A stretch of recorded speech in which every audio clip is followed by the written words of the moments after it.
Қайырлы күн достар, бүгін біз қатпарлы нан пісіретін боламыз. Ол үшін біздерге 500 грамм електен өткізілген ұн, 300 грамм жылы сүт, 1 шай қасық қамыр қопсытқышы және 1 шай қасық тұз қажет. Ең алдымен құрғақ ингредиенттерімізді қосып араластырып аламыз. Содан соң жылы сүтімізді құйып, жұмсақ қамыр илейміз. Қамырымыздың бетін жауып 10-15 минут демалтып аламыз.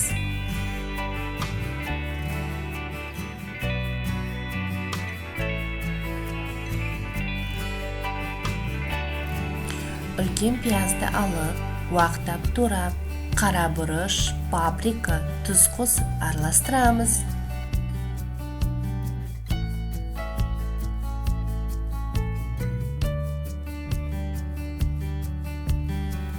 Қамырымызды 3 бөлікке бөлеміз.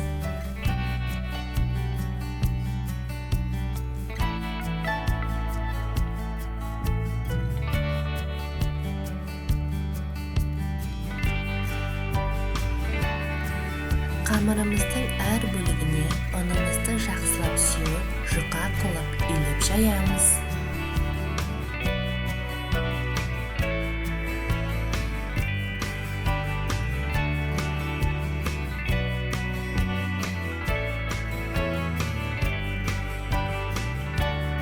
Жайылған қамырымыздың әр қайсысына сары майды жағамыз.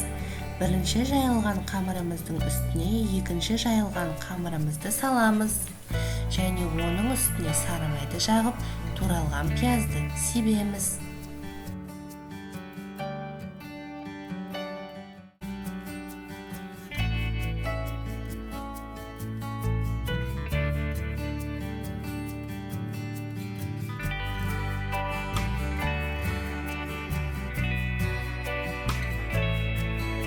Қамырымызды шиырып ораймыз, дөңгелектеп нан қалпына келтіреміз.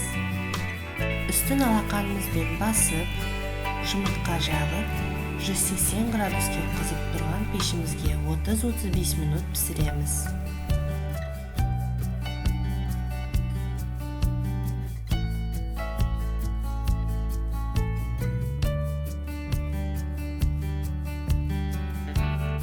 Дайын болған өте ыстық, қатпарлы нанымызды қолымызбен үзіп немесе турап жейміз.